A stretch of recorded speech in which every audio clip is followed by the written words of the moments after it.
Oke, kembali lagi di channel saya. Makasih buat kalian yang sudah mengklik video ini. Kita tahu ya belakangan ini viral ya tentang mundurnya Pak Erlangga dari Ketum Golkar ya kan. Dan ada yang bilang tangan Prabowo dibalik mundurnya Pak Erlangga. Kali ini Opung membahasnya. Sebelum kita ke video, bantu subscribe dulu channel saya belum subscribe. Tidak tunggu lama, kita ke videonya langsung. Let's go. Ketua Umum Partai Golkar Erlangga Hartarto mengundurkan diri beberapa waktu yang lalu. Itu berita nggak usah bikin kaget. Betul. Udah biasa. Betul. Yang luar biasa dan kalian perlu kaget kalau ada berita yang mengatakan Ketua Umum Partai PDIP mengundurkan diri. Itu baru berita luar biasa. Terkejut kalian. Sampai terkencing-kencing bisa. Karena apa? Karena itu adalah hil yang mustahil. Hil yang mustahil. Ya, kalau Partai Golkar, ya, itu adalah partai yang dibangun dengan semangat gotong royong dan kekeluargaan. Ya, kalau yang satu lagi dibangun dengan semangat gotong royong untuk keluarga. Orang lain yang gotong royong, yang kenyang keluarga. Ya, itu dia. Kalau Partai Golkar itu sudah terbiasa untuk melakukan segala sesuatu dengan semangat kekeluargaan. Yang satu lagi terbiasa untuk melakukan segala sesuatu untuk keluarga. Beda kan? Beda kelas ya. Makanya ketika Bapak Erlangga Hartarto menyatakan mundur dari Ketua Umum Partai Golkar biasa aja. Betul. Ya, setiap pengurus memberikan keterangan dan statement yang biasa-biasa aja. Lebih konyolnya lagi, ya, itu beberapa orang yang anti dengan Jokowi langsung bikin podcast. Refli Harun bikin podcast. Rocky Gerung apa lagi? Ikut-ikutan Amin Rais. Kalau mau menggoreng di dapur. Selalunya orang ini cari bahan gorengan. Kalau orang ini kan begitu, ya kan? Apa-apa salah Jokowi, Apalagi Rocky Gerung, langsung dia bikin podcast dengan judul, ya, bahwasanya setelah Jokowi lengser, Partai Golkar akan menjadi mainan baru Jokowi. Kalau kau dengarkan keterangan dari Nurdin Halid tadi, melu kau. Pak Nurdin, siapa yang mau pulang ke rumah nih? Rumah beringin, rumah Golkar. Saya perlu tegaskan, insya Allah Golkar tidak akan menyimpang dari rel konstitusi yang selama ini menjadi roh demokrasi Partai Golkar Karya. Kemudian Golkar tetap eksis sampai sekarang.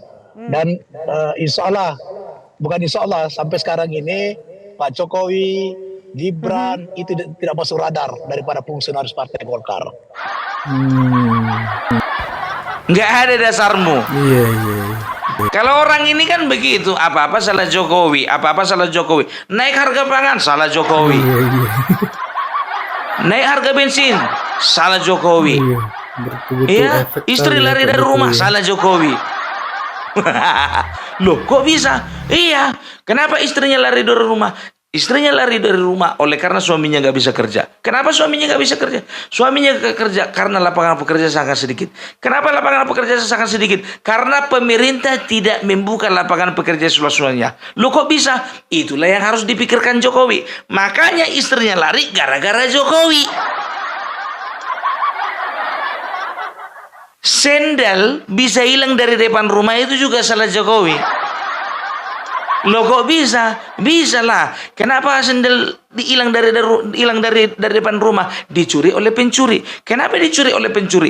Karena dia itu butuh uang untuk membeli beras. Kenapa butuh uang membeli beras? Karena dia nggak ada pekerjaan. Loh, kok nggak bisa ada pekerjaan? Karena dia tidak mendapatkan pekerjaan. Karena lapangan pekerjaan sempit. Loh, kenapa sempit? Tetap karena Jokowi. Itu dia. Makanya aku bilang, itu kambingnya bertelur entok. Itu tetap salah Jokowi. Bayangkan kambing bertelur entok. Loh, kok bisa kambing bertelur entok, salahnya Jokowi? Ya bisa. Ya, kenapa kambing itu bertelur entok? Ya, jadi kambing ini ya sebetulnya dia tidak bertelur. Cuman saat itu ada yang naruh telur entok di kandangnya kambing. Loh, kok bisa nyampe telur entok itu di kandangnya kambing? Karena ternyata ada seorang pencuri masuk. Pencuri itu masuk untuk mencuri kambing. Rupanya kambingnya terkunci kandangnya. Rupanya kandang entok nggak terkunci. Diambillah entok. Rupanya entoknya masih pada bangun. Daripada entoknya masih pada bangun nanti dicuri ribut, telurnya lah gua ambil, kata pencurinya.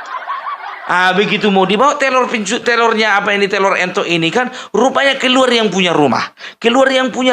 Pencuri katanya gitu. Langsunglah dia ditaruh entoknya itu di kandang kambing. Kenapa bisa ada pencurian di tempat tersebut? Ya karena lapangan pekerjaan yang sulit. Kenapa lapangan pekerjaan sulit? Karena kesempatan pekerjaan tidak dibuka seluas-luasnya oleh negara. Yang salah siapa? Jokowi. Itu orang kayak gini itu selalu ada alasan untuk menyalahkan Jokowi.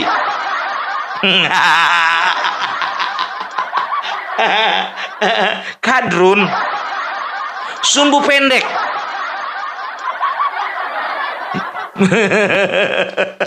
Itu dia ya. Jadi kalau orang-orang kayak gini nggak perlu didengar ya. Tapi heran pula aku, podcastnya orang itu banyak kali yang nonton.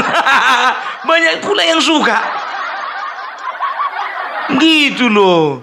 Iya kan? Aduh. Ketika kita berbicara, kita tahu bahwa ada sesuatu dalam rumah tangga seseorang. Mana kita lebih percayai? Keluarga dari rumah tangga tersebut atau tetangganya? Ini Rocky Gerung, anggota keluarga, nggak family, bukan tetangga, bukan? Sosok mengeluarkan statement. Nurdin Halid itu sudah jelas itu wakil ketua. Jadi itu aja yang kalian dengarkan. Udah jelas tadi dikatakan bahwasanya Joko Widodo dan juga siapa namanya Gibran Raka Buming Raka itu jauh itu dari radar itu. Makanya radarnya Rocky Gerung aja yang sok-sokan. Pakai sinyal apa kau? Indosat. Pantas. Sinyal yang kemarin dijual enggak usah lah. Yang perusahaannya dijual oleh presiden sebelumnya. Tahun berapa itu ya? Dan yang lucunya lagi, bertahu kalian ya, di saat masa gejolak ya mengenai pemberitaan Erlangga Hartarto meninggalkan ketua umum Partai Golkar ini, tahu kalian yang repot siapa? Hasto yang repot. Dia mengeluarkan statement sementara pengurus Partai Golkar satu pun belum ada keluarkan statement. Apa dia bilang? Kami pun juga terkejut. Ini ada kekuatan dari tangan yang lain. Setelah kami mendengarkannya itu, saya langsung menjumpai Ibu Ketua Umum Partai PDIP, Ibu Megawati, untuk membahas ini. Ngapain kau bahas? Urusanmu apa? Kok bahas-bahas partai orang? Untuk apa kau bahas-bahas Partai Golkar? Mereka nggak perlu dibahas. Mereka itu mendapatkan perolehan suara naik 18%. Urus partaimu yang kehilangan 21 kursi di parlemen. Partai orang kau urus-urusi. Aneh gitu loh. Ya, orang yang punya rumah tangga pun juga nggak terlalu repot. Nguncung kau yang repot. Jadi kalau ini terjadi di Partai Golkar, ya, ini merupakan dinamika politik yang bisa dikatakan ya sudah terjadi beberapa kali gitu loh. Dan itulah dewasanya politisi dari Partai Golkar ketika mereka menghadapi gunjang-ganjing, ketika mereka menghadapi gejolak, mereka itu sebisa mungkin menutup diri daripada komentar-komentar dari luar.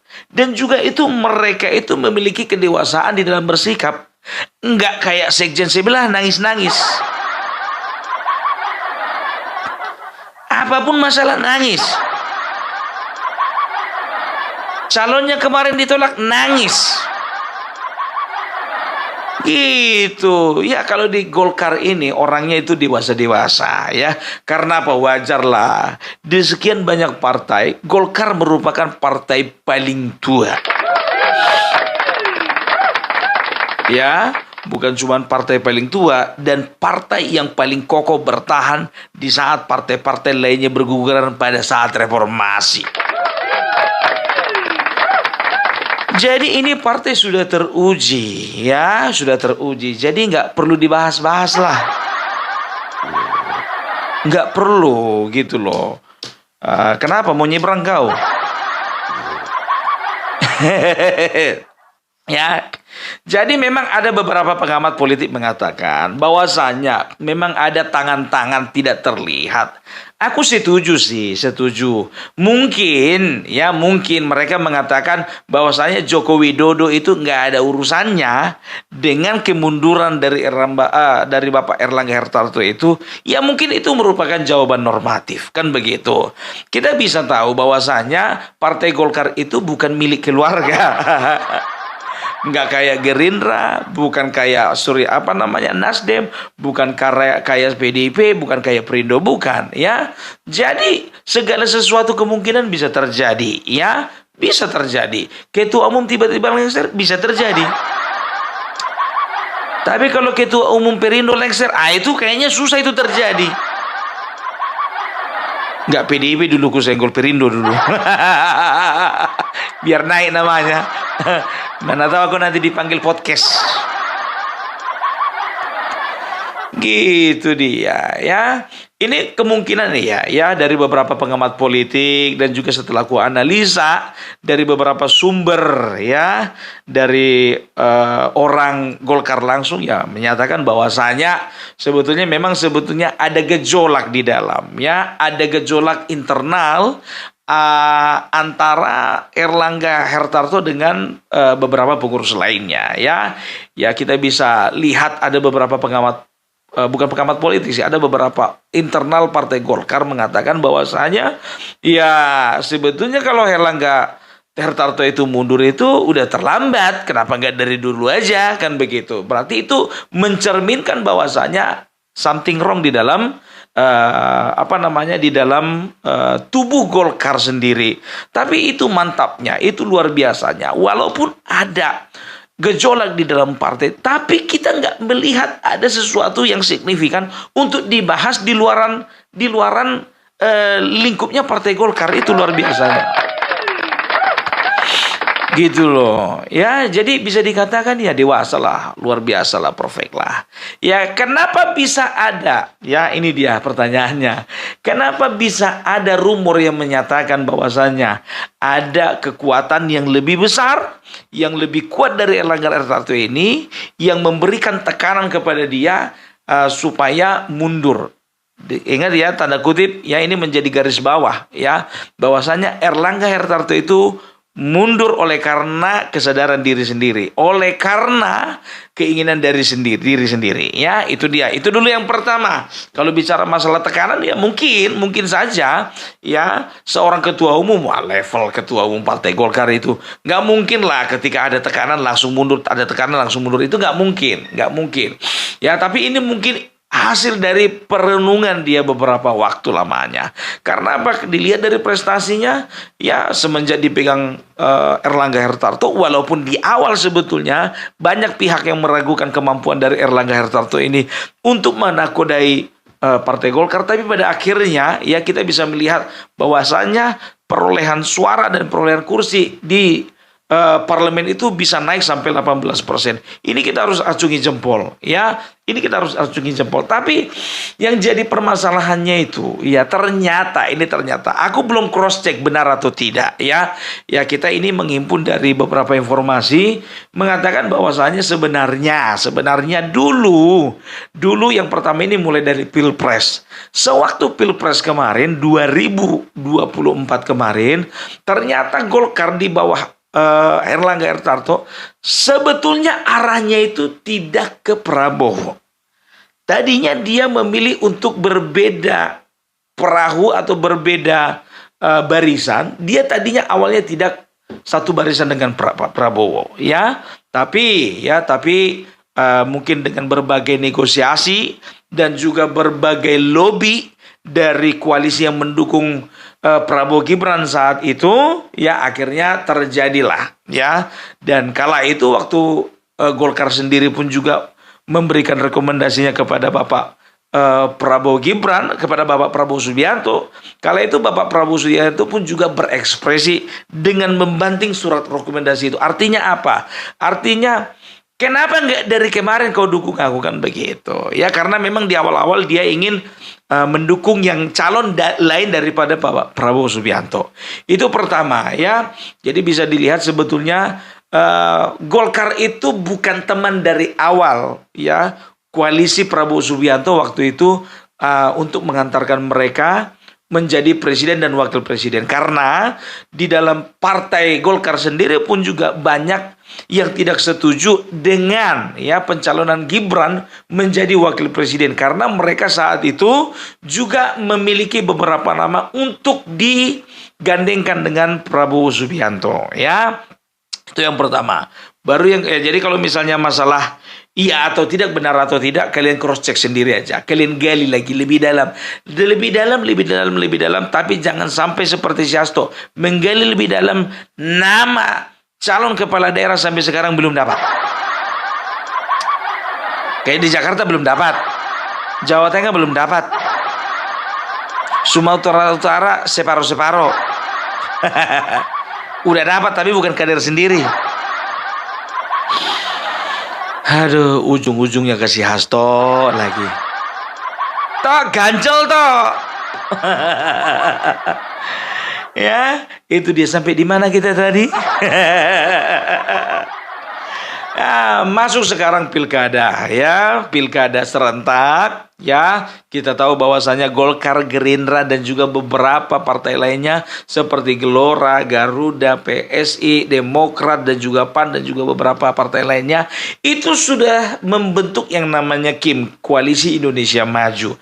Nah, ternyata dengar-dengar kabar, ya, Erlangga Hartarto ya sebetulnya ingin menarik dukungannya, sempat ingin menarik dukungannya dari Kim, dan dia ingin mendukung mendukung partai lain untuk bertanding di beberapa daerah, ya itu dia. Nah, kalau dikatakan invisible hand, ada beberapa kemungkinan. Yang pertama mungkin tangannya Bapak Joko Widodo, tapi kemungkinan kedua yang kita nggak bisa elak itu adalah tangannya Bapak Prabowo Subianto. Loh, ini menyalahi aturan. Siapa bilang menyalahi aturan? Ya kan ini kan berbicara deal-dealan, namanya politik. Politik itu kan cair, kan begitu. Apapun bisa terjadi. Ya ternyata ya itu mereka lakukan supaya apa? Supaya menjaga Koalisi Indonesia Maju ini tetap utuh, tetap solid, ya. Jadi bisa dilihat dari beberapa sikap yang ditunjukkan oleh Erlangga Hartarto, ya. Yang pertama itu ketika di Jawa Barat, entah kenapa Golkar di Jawa Barat, entah sengaja atau tidak, ya, mengusung Ridwan Kamil atau mengirimkan Ridwan Kamil untuk bertanding melawan Deddy Mulyadi yang merupakan adalah bisa dikatakan ya calon yang dipasang oleh Gerindra gitu loh. Ya memang betul elektabilitasnya tinggi, ya. Tapi kalau ketika mereka berlaga, itu artinya apa? Itu artinya ada persaingan, ya. Ada perpecahan yang nantinya akan mempengaruhi kekompakan di dalam Kim itu. Gitu loh, ya. Ya sampai pada akhirnya memang Ridwan Kamil itu kembali lagi ditarik ke Jakarta, kan begitu. Selesai di situ, ya, selesai di Ridwan Kamil. Setelah itu, ya ada aroma persaingan yang terjadi di Banten, ya, ada persaingan yang terjadi di Banten. Ya, Golkar ya mengusung Airin, sementara di sana ada wakil Sony dari Gerindra, ya. Kan bisa kita katakan bahwasanya sekarang begini, ya, sekarang begini. Memang betul Kim itu adalah kebersamaan, itu adalah satu unity. Tapi kita tidak bisa pungkiri bahwasanya leader di dalam Kim itu adalah Bapak Prabowo Subianto. Karena apa? Karena beliau itu adalah presiden terpilih, ya. Ketika tahu kita pemimpin kita mempunyai gawe di satu tempat, jangan diganggu. Itu dia. Golkar udah tahu kalau di Jawa Barat Gerindra punya gawe.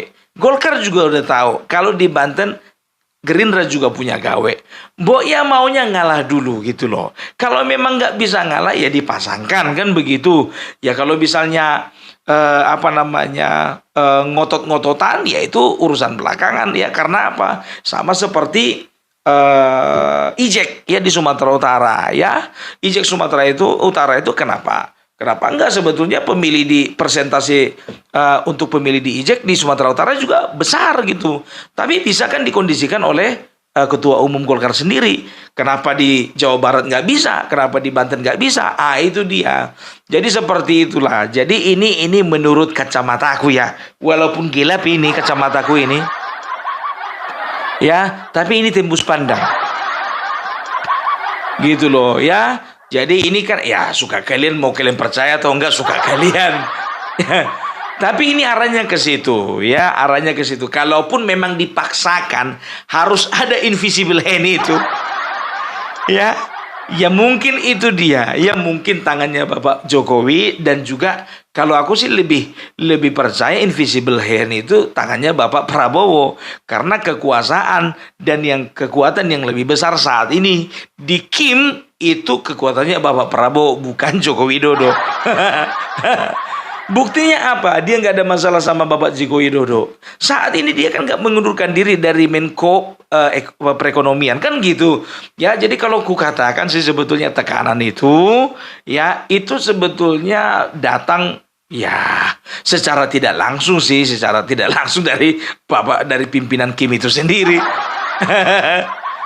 Gitu dia, ya kan? Ya itu kan analisa kampungan suka kalian. Mau percaya mau enggak? Maka dari itu untuk menjaga soliditas ya, mungkin juga Erlangga Hartarto juga berbuat demikian juga oleh karena apa? Oleh karena dia beranggapan bahwasanya di Golkar ini bukan cuma suaraku, tapi di Golkar ini berbagai macam suara. Jadi dia bisa mendapatkan tekanan sebetulnya dari luar eksternal, dia juga bisa juga mendapatkan tekanan dari internal gitu loh ya. Jadi gimana pun ceritanya kita hormati keputusan beliau. Jangan dikit-dikit Jokowi, dikit-dikit Jokowi. Gitu loh, Jokowi kok dikit-dikit. Ya jadi itu dia. Jadi kita nggak bisa mengatakan bahwasanya invisible hand itu dari istana. Nggak ada cukup bukti. Ada pula mengatakan Gibran for Ketum Golkar. Ngawur itu, ngawur. Ya, oke lah dulu kalau kayak gitu. Ya, mari kita berakal sehat. Salam Parbilak, salam NKRI harga mati. Oke, itu dia video tentang Opung membahas Pak Erlangga yang mundur ya dari Ketum Golkar. Gimana menurut kalian ya, dan sampai bertemu di video saya selanjutnya. Buah.